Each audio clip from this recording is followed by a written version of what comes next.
آج آپ کے سامنے ایک نیا لائحہ عمل لے کر حاضر ہوا ہوں۔ ہر طرف ایک خوف طاری ہے۔ کرونا وائرس دن بدن بڑھتا ہی چلا جا رہا ہے۔ نمازیں، جماعتیں، اجتماعات کے ساتھ ساتھ آج 19 رمضان المبارک شریف ہے۔ ایک دن باقی ہے، 20 کا دن گزار کر 21 رات شروع ہونے سے پہلے اعتکاف کرنا وانتم عاکفون فی المساجد، مسجدوں میں اعتکاف کرنا مسلمانوں پر ضروری قرار دیا گیا ہے۔ بے شک کہ یہ کفایہ ہے، مگر پھر بھی وقت کے ساتھ ساتھ علماء ذی احترام نے عام لوگوں کی فلاح، کامیابی، علم دین سیکھنے، محبت اور پیار بڑھانے، نبی مکرم نور مجسم صلی اللہ علیہ وآلہ وسلم کی ذات گرامی کے ساتھ والہانہ عقیدت اور عقیدتوں کو بڑھانے کے لیے علماء کرام نے اجتماعی اعتکاف کا پروگرام بنایا۔ ان میں سے سر فہرست، جہاں تک میری دانست ہے، سر فہرست بین الاقوامی تنظیم، غیر سیاسی تنظیم دعوت اسلامی ہے، کہ انہوں نے فقط اپنا مرکز نہیں، اپنا مرکز تو مرکز ہوتا ہی ہے، ہر جگہ ہی انہوں نے ایک مرکز کے طور پہ سینکڑوں لوگوں کا اجتماع کر کے ان کو نبی پاک صاحب الاولاق صلی اللہ علیہ وآلہ وسلم کی عقیدت، محبت کا جو درس دیا، اس کے فوائد بہت ہو رہے تھے۔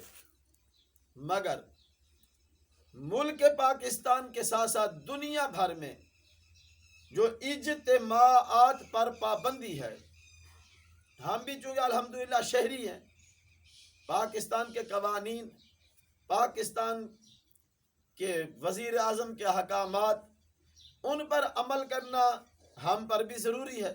تو دعوت اسلامی نے کل سے یہ اعلان کیا ہے کہ اس مرتبہ وہ اجتماعی اعتکاف مسجدوں میں نہیں ہوگا۔ مجھے ایک تشویش لاحق ہوئی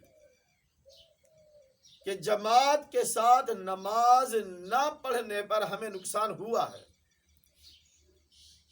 جو ہم اپنے اپنے علاقائی سطح پر 20، 40، 150 لوگوں کو جمع کر لیتے، اعتکاف کے لیے بھی، جماعت کے لیے بھی، تراویح کے لیے بھی، سوئم چالیسویں پر بھی، اور بھی بہت سارے ہمارے علماء کرام ذی احترام نے ایسے مواقع بنائے جہاں لوگ جمع ہوں اور ہم علماء ان کی ذہنی آبیاری کریں۔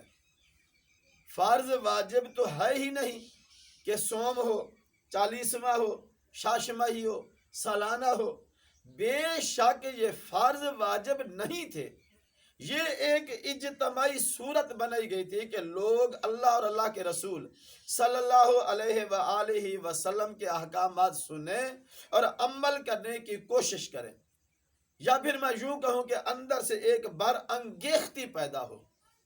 آج خود بندہ یہ سوچنے پر مجبور ہو جائے کہ ہم نے کچھ کرنا ہے، کیوں؟ اس لیے کہ ہم نے مرنا ہے۔ یہ میرے دو لفظ جو ہیں یہ آپ نے یاد کرنے ہیں، ان کو آگے پھیلانا ہے۔ ہم نے کچھ کرنا ہے اس لیے کہ ہم نے مرنا ہے، اب وہ اجتماعی اعتکاف جو تھے وہ تو ہو گئے ختم، اب اجتماعی اعتکاف نہیں ہوں گے، تو پھر نتیجہ کیا نکلے گا کہ ہم لوگ مسجدوں کے کبوتر تو پہلے بھی نہ تھے، یا تو پھر ہوتی نا بات یہ ہے کہ ہم مسجدوں کے کبوتر تھے، ہمارے گھونسلے اور آلنے مسجدوں میں ہی تھے، یعنی ہمارے مسجدوں میں بستر لگے ہوئے تھے پہلے سے بھی، وہ تو ہے نہیں، ہم تو جماعت کے ساتھ نماز پڑھنے کے لیے بھی بہت مشکل سے مسجد میں آتے تھے، اور ہم علماء مولانا صاحبان جو ہیں وہ بھی بطور ڈیوٹی مسجد میں آتے ہیں۔ اب خاص تو خاص رہے، نمازی تو نمازی رہے، اب جو لوگ نمازی نہیں ان کا کیا بنے گا؟ ان کو ہم مسجدوں میں کیسے لائیں؟ اجتماع تو ہے نہیں، تو میں آج ایک لمحہ فکریہ بھی اور ایک لاحہ عمل بھی وہ آپ کے گوش گزار کرنا ہے کہ جتنے بھی والد ہیں یعنی صاحب اولاد لوگ ہیں اور جتنے اساتذہ کرام ہیں، یہ دو آدمی پیروں مریدوں کے آستانوں پہ تو ویسے بھی پابندی ہو تب بھی بھیڑ لگی رہتی ہے، ہر صاحب اولاد جو والد ہے جو بندہ ہے وہ کم از کم اپنی اولاد میں سے ایک بچے کا چناؤ کرے، بہتر تو ہے کہ سب کے ساتھ ایک جیسا پیار کرے، گھروں میں 24 گھنٹوں میں سے 4 گھنٹے کا اعتکاف کرائے، 4 گھنٹے اعتکاف گھر میں ہونا چاہیے، اس میں گھر والے بھی ہونے چاہیے، بچیاں بھی ہونی چاہیے، بچے بھی ہونے چاہیے، کوئی کتاب دینی یا کم از کم قرآن مجید لے لیا جائے، 24 گھنٹوں میں سے 4 گھنٹے نفلی اعتکاف کر کے ہر صاحب اولاد بندہ جو ہے یعنی جو والد ہے وہ اپنے بچوں پر دین، اسلام، مسلک، مذہب، عقیدہ اور اچھی اس کی زندگی گزارنے کی جو لائف ہے، ادب ہے، احترام ہے، محبت ہے، خلوص ہے، آپس میں بچوں کا نہ لڑنا ہے، اس طرح کے 4 گھنٹوں کا ایک لیکچر یا ایک محفل سجانا بنیت اعتکاف یہ ضروری ہے۔ اگر ہم یہ کرنا شروع کر دیں، یہ 10 دن، پھر کم از کم 10 دن شوال المکرم کے، اگر ہر مہینے 10 دن روزانہ 4 گھنٹے کی محفل بنائی جائے، آپ کہیں گے یہ تو بہت زیادہ ہے 4 گھنٹے، تو سامعین ذی احترام یہ ٹائم اور وقت گھٹایا بڑھایا بھی جا سکتا ہے، اگر ہم روزانہ 1 گھنٹہ اپنے بچوں پر خرچ کریں، ان کو تمیز سکھائیں، ان کو تہذیب دیں، ان کو ادب سکھائیں، ان کو احترام سکھائیں۔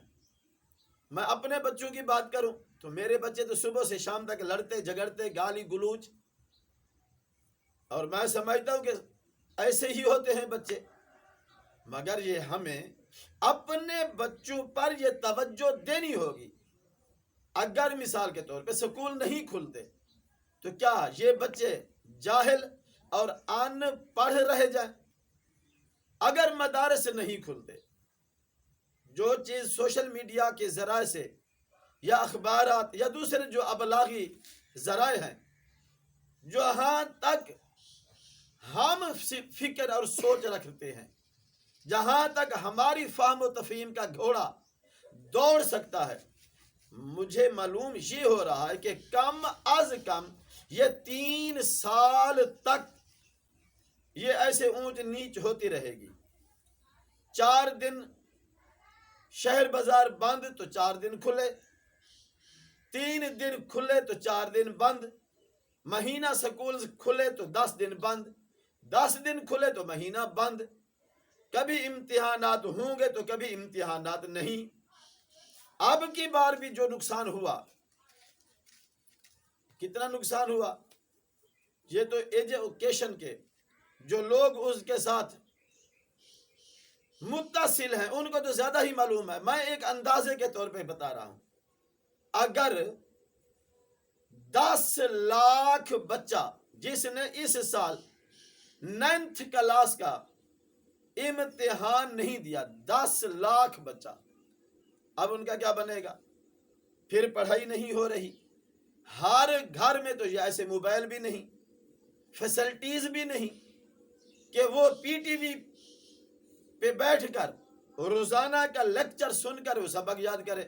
اب لیکچر سننے اور استاد کے پڑھانے میں تو بہت فرق ہے۔ اور اتنا تو ہم غربا جو ہیں، کتنے فیصد لوگ بتا رہے ہیں کہ غربت کی لکیر کے نیچے دنیا زندگی گزار رہی ہے۔ کتنے فیصد غریب لوگ ہیں جو زندگی گزار رہے ہیں، چند فیصد ہیں جو امیرانہ طبقہ ہے، اور وہ جو امیرانہ طبقہ ہے ان کو تو غربا کی یاد ہی نہیں ہے، انہیں تو پتہ ہی نہیں ہے کہ غربت کیا ہے۔ تو بہرحال آج کا میرا جو سبق ہے، میرا جو لیکچر ہے وہ یہ ہے کہ آج خود ہم والدین کو ایک کام کرنا ہوگا، ورنہ جو ہم بوئیں گے پھر وہ بھرنا بھی پڑے گا۔ اگر ہم نے اپنے بچوں کی آبیاری نہ کی، اپنے بچوں پہ توجہ نہ دی، اپنے بچوں کو ہم نے اچھا نہ بنایا تو کل یہ بچے پھر اچھے نہیں ہوں گے۔ جب بچے جوان ہو کر بندے نہیں ہوں گے تو پھر یہ گندے تو لازمی ہوں گے۔ آج ان کو اچھا بنائیں تاکہ کل جب یہ بندے بنے تو پھر بندے ہوں، یہ گندے نہ ہوں۔ میں سوچتا ہوں کبھی کبھی، آخر وہ بندہ جو وضو کرنے نہر کے کنارے بیٹھا تو پانی میں تیرتا ہوا سیب دے کر اس نے کھا لیا، روزہ افطار کر لیا۔ خیال آیا کہ یہ تو میرا تھا نہیں، چلو چلتے ہیں اس کے مالک کے پاس۔ کئی سال سیب بخشوانے کے لیے وہ ہاتھوں سے چلنے والا کنواں وہ چلاتا رہا، پانی بھر بھر کے اس باغ کو پلاتا رہا۔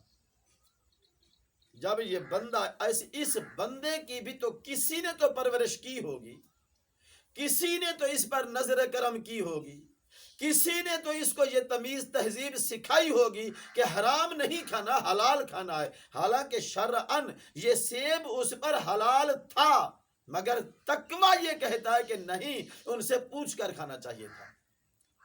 مسئلے کے لحاظ سے انہوں نے ٹھیک کھایا، تقوی کے لحاظ سے کئی سال محنت اور مشقت کرنی پڑی۔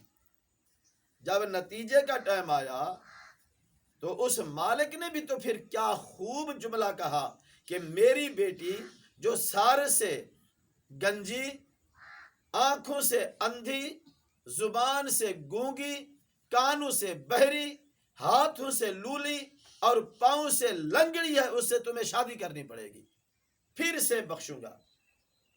آخر وہ والدین ہی تھے نا جنہوں نے اپنی بیٹی کی پرورش اس نہج پر کی، میں تو کہوں کہ اس بلندی پر کی،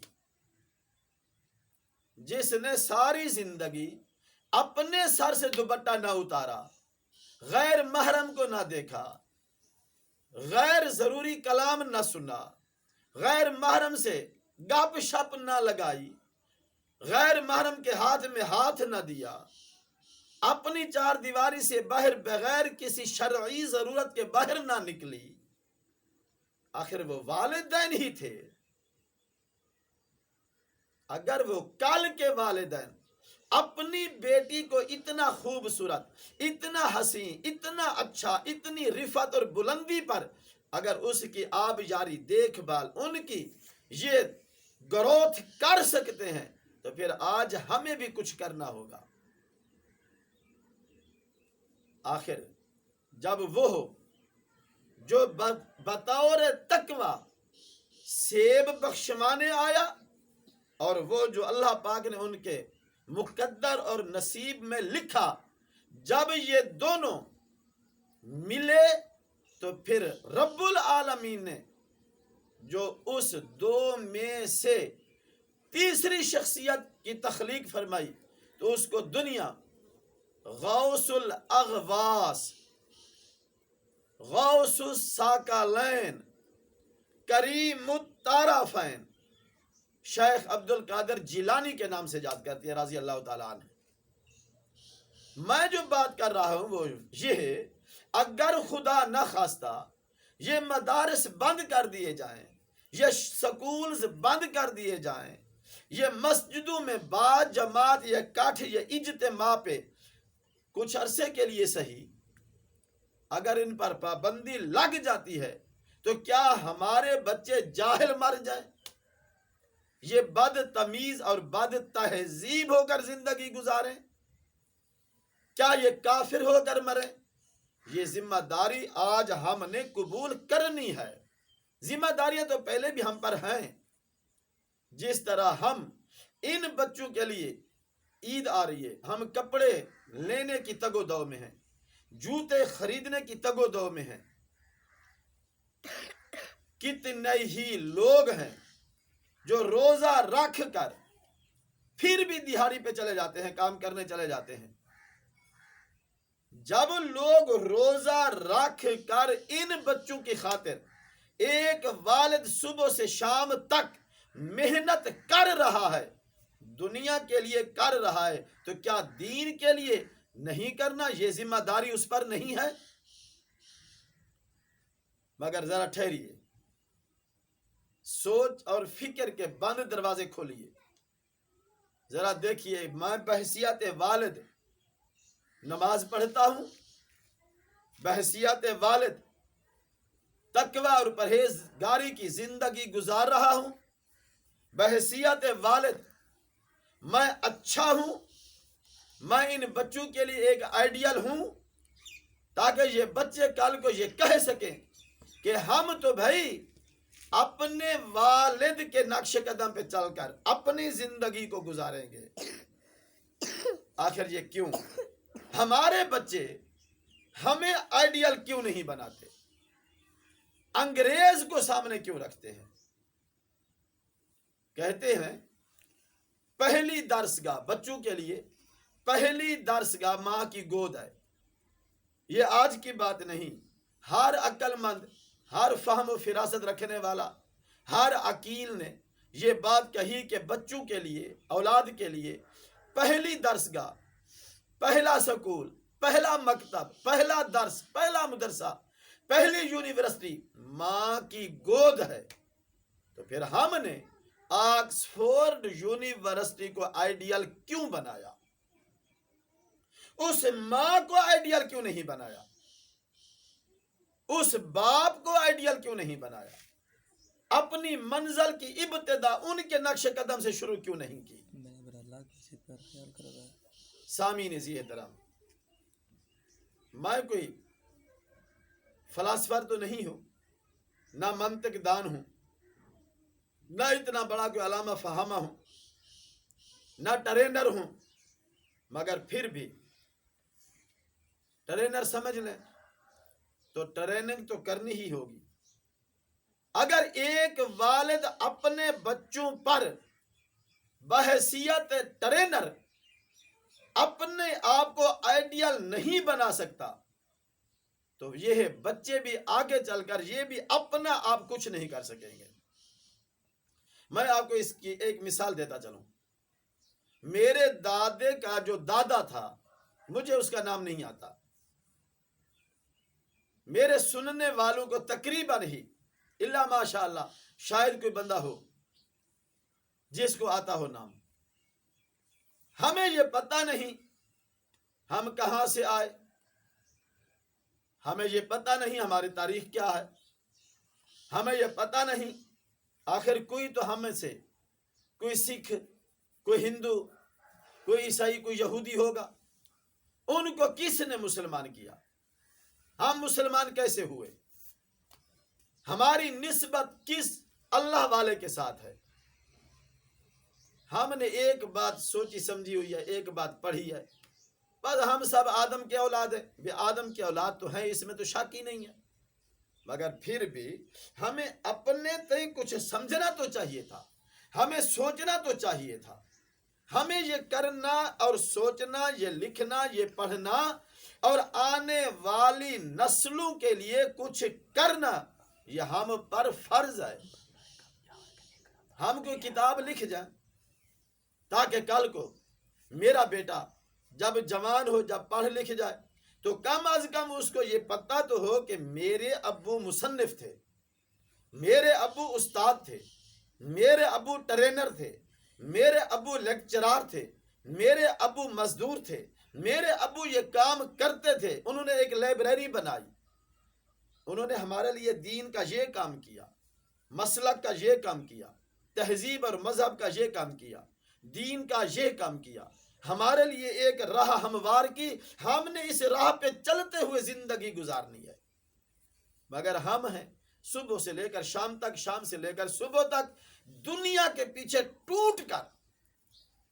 حضرت ابن عباس رضی اللہ تعالی عنہ کا فرمان عالی شان عظمت نشان ہے، آپ فرماتے ہیں کہ انسان کی تخلیق سے 8000 سال پہلے اللہ پاک نے انسان کے لیے خوراک کا بندوبست فرمایا، رزق کا بندوبست فرمایا۔ 8000 سال پہلے، یعنی سینکڑوں سال پہلے، عرصہ پہلے اللہ نے بندے کی تخلیق سے پہلے بندے کے رزق کا بندوبست فرمایا، اور ہم اسی رزق کے پیچھے بھاگ رہے ہیں جس کا ذمہ خود خدا نے لیا، اور جو کچھ خدا نے ہمارے ذمہ لگایا اس کا ہمیں پتہ ہی نہیں ہے۔ ہمیں تو وہ کرنا ہے جو ہمیں رب نے ہمارے ذمہ لگایا کہ تم یہ کام کرو، تم یہ کام کرو، تم یہ کرو اور تم یہ نہ کرو۔ کروڑہ رحمتیں، برکتیں اور سلام اس مرد کلندر کی قبر انور پر، جس کو لوگ جسٹس کرم شاہ الازہری کہتے ہیں، محمد کرم شاہ الازہری آف بھیرا۔ انہوں نے تفسیر لکھی قرآن مجید کی، ضیاء القرآن، تفسیر ضیاء القرآن کی سورت البقرہ شریف کی دوسری آیہ مقدسہ کے تحت ہدی للمتقین، متقین کے تحت لکھتے ہیں کہ متقین کون ہوتے ہیں، یہ تقوی کیا ہے۔ انہوں نے 2 جملوں میں، 2 لفظوں میں فرمایا، جہاں اللہ نے حکم دیا ہے وہاں غیر حاضری نہ ہو، اور جہاں اللہ نے منع فرمایا ہے وہاں حاضری نہ ہو، اس کو تقوی کہتے ہیں۔ کیا ہم ایسا کر رہے ہیں کہ جہاں اللہ نے حکم دیا وہاں غیر حاضری نہ ہو، جہاں اللہ نے منع فرمایا وہاں حاضری نہ ہو؟ سامعین ذی احترام، جو کام بڑوں کے تھے وہ ہم چھوٹوں نے سنبھال لیے، اور جو ہم چھوٹوں کے کام تھے وہ تو بڑوں نے سنبھالنے ہی نہیں تھے، وہ ضائع ہو گئے۔ یامرون بالمعروف وتنہون عن المنکر، تنہون بھی آیا بھی، ینہون بھی آیا ہے۔ امر بالمعروف، نہی عن المنکر اس کو کہتے ہیں۔ امر بالمعروف، نیکی کا حکم دو، نہی عن المنکر، گندے اور برے کاموں سے لوگوں کو منع کرو۔ یہ کام غریب لوگوں کا نہیں ہے، یہ کام مولویوں کا نہیں ہے، یہ کام مسجد میں نماز پڑھانے والے کا نہیں ہے۔ نئی بات کہہ رہا ہوں، ارے لوگوں سنو، یہ امر بالمعروف، نیکی کا حکم دینا اور برائی سے منع کرنا، یہ مولوی کا کام نہیں ہے، نہیں ہے، نہیں ہے۔ امر تو وہ کر سکتا ہے جو صاحب امر ہو، حکم وہ دے سکتا ہے جو صاحب حکم ہو۔ یہ تو وزیر اعظم کا کام تھا توجہ رہے، یہ تو وزیر اعظم کا کام ہے، یہ تو وزیر اعلیٰ کا کام ہے، یہ تو آئی جی کا کام ہے، یہ تو ڈی ایس پی کا کام ہے، یہ تو ان لوگوں کا کام ہے جن لوگوں کے ذمہ مملکت کو چلانے کے امور سپرد کیے گئے ہیں، وہ لوگ احکامات جاری کریں، وہ صاحب امر ہیں لوگ، وہ تو ہاتھ سے بھی روک سکتے ہیں، وہ تو زبان سے بھی روک سکتے ہیں۔ ایک مولوی صاحب، وہ تو ہے ہی شودر، جو 5,000 روپے تنخواہ لے کر، وظیفہ لے کر اذان، نماز اور مسجد کی صفائی کرنے پر مامور ہے، جن کا اپنا مکان اور گھر تک نہیں ہے، کیا یہ 40 ایکڑ زمین کے مالک کو کہہ سکتا ہے کہ تو نماز پڑھ ورنہ میں تمہیں وہ سبق سکھا دوں گا؟ یہ تو نہیں کہہ سکتا۔ یہ امر بالمعروف اس کا کام نہیں ہے۔ مولویوں کا کام امر بالمعروف کرنا نہیں ہے، لوگوں نے غلط ہمارے ذمہ لگا دیا، وہ خود علیحدہ ہو گئے جو کر سکتے تھے۔ ہمارے پاس تو سواری کے لیے سائیکل نہیں، ہماری بات کار جیپ والا کب مانے گا؟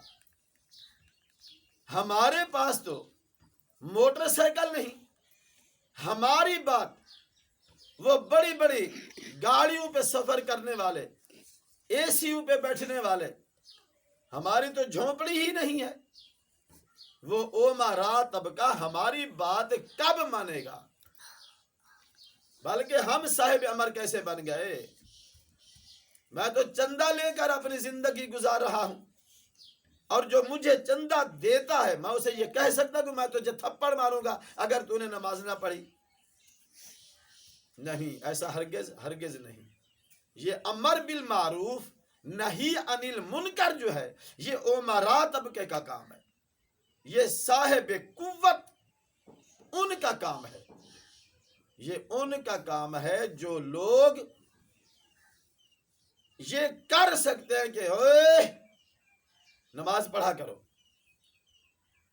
مگر لوگوں نے، جو بڑے لوگ تھے، جن کا یہ کام تھا، جن کو اللہ نے یہ طاقت دی تھی، جن کو اللہ نے یہ قوت دی تھی، جن کو اللہ نے پیسہ روپیہ سے نوازا، جن کو اللہ نے عزت سے نوازا، جن کو اللہ نے کوئی نہ کوئی دنیا میں کوئی عہدہ دیا، جن کو عہدہ دیا ان سے ہی عہد لیا، مگر ان عہدے داروں نے اپنے عہد کو بھلا کر 5,000 روپے 10,000 روپے بندہ رکھ لیا، تم اذانیں پڑھو، تم نمازیں پڑھو، تم مسجد کی صفائی کرو، اور پھر 8 دنوں کے بعد ان کو تقریر سنا دیا کرو۔ یہ تقریر سنانا اور ہے، احکامات جاری کرنا اور ہے۔ ہم تبلیغ بھی تو کیا کریں، ہم کیا کریں، ہم کس کو کیا کہہ سکتے ہیں؟ ہم ایک آدمی کو کہتے ہیں نماز پڑھو، وہ نماز پہ نہیں آتا تو ہم اس کا کیا کر لیں گے؟ اگر ایک انتظامی امور رکھنے والا تھانے دار لے لیں، تھانے دار جا کر کہتا، اب بھی تو کہہ رہا ہے کہ 5 بجے کے بعد کوئی دکان کھلی نہیں ہونی چاہیے، اب وہ صاحب امر ہے، لوگ کر رہے ہیں، پورے ملک میں ہو رہا ہے۔ آپ دیکھیں، میں بھی دیکھتا ہوں، اسی معاشرے میں میں بھی رہتا ہوں، آپ بھی۔ اگر وہ صاحب امر لوگ شام 5 بجے پورے ملک کے اندر دکانیں بند کروا سکتے ہیں تو پھر اسی نماز کے لیے یہ دکان بند کیوں نہیں کروا سکتے، اور کیوں نہیں کراتے؟ نمازوں کی باری آئی تو 6 فٹ دور کر دیا، اور جب سبز منڈی کی باری آئی، مویشی منڈی کی باری آئی، تو لوگ وہاں تو ہر طریقے سے اکٹھے ہیں۔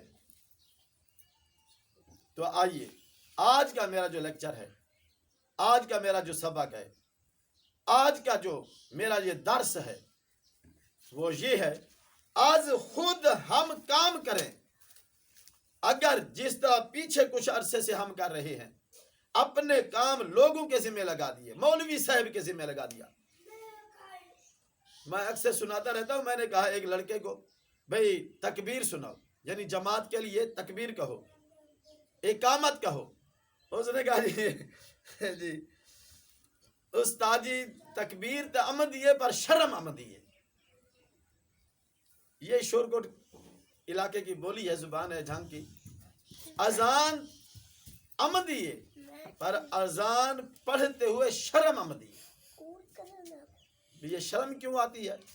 داڑھی منڈاتے ہوئے شرم نہیں آتی، نماز نہ پڑھتے ہوئے شرم نہیں آتی، اذان نہ پڑھتے ہوئے شرم نہیں آتی، کلمہ شریف نہ سناتے ہوئے شرم نہیں آتی، سناتے ہوئے شرم آتی ہے. قرآن مجید سناتے ہوئے شرم آتی ہے. کسی بھی بی بی کو کہہ دیا جائے کہ مجھے قرآن پاک سناؤ، وہ کہہ دیے جی استاد جی من شرم آمدی ہے. قرآن پاک سناتے ہوئے شرم آتی ہے تو سر سے دوپٹہ اتارتے ہوئے شرم نہیں آتی؟ تب بھی تو شرم آنی ہی چاہیے تھی. وہ بے شک ایسے مواقع ہیں جہاں شرم آنی چاہیے، وہاں تو ہمیں آئی نہیں، اور جہاں شرم نہیں آنی چاہیے تھی وہاں شرم آتی ہے. ہم کتنے مسلمان بیویاں ہیں ہماری جو درباروں مزاروں پہ جاتی ہیں، مسجدوں میں نہیں، مسجدوں میں نہیں، درباروں پہ آتے جاتے رہتے ہیں. آنا جانا چاہیے، درباروں پہ بھی جانا چاہیے، مسجدوں میں بھی جانا چاہیے، مگر یاد رکھو میرا جو آج کا سبق ہے وہ یہ ہے کہ ہم اپنے بچوں کی تربیت کریں. کیسے کریں یہ ہمیں سوچنا ہوگا. ہم نے یہ پروگرام بنانا ہوگا، کبھی مار سے اور کبھی پیار سے. پیر مشرف صاحب پیر پرویز مشرف صاحب نے اپنے دور اقتدار میں کہا تھا، سکولوں کے اوپر لکھ دیا، بڑے بڑے بورڈ اویزاں کر دیے گئے، مار نہیں پیار.